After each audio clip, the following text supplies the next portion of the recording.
কষ্টে বেহুশ হয়ে গেছে।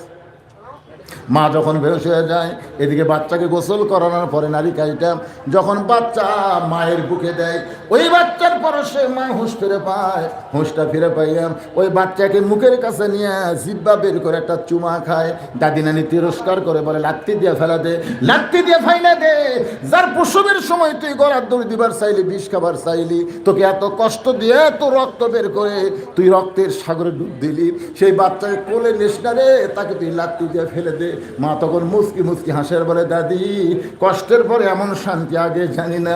বাচ্চা বুকে নেওয়ার সঙ্গে সঙ্গে আমি সব ব্যথা ভুলে গিয়েছি।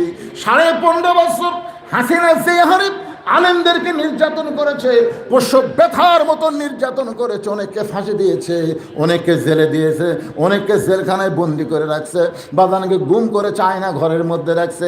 এত কষ্টের পরে প্রসব ব্যথা আমরা ভুলে যাব যদি আগামীতে আল্লাহর কোরআন আমরা বাংলার জমিনে দেখতে পাই। মা যেমন সন্তানকে বুকে পাওয়ার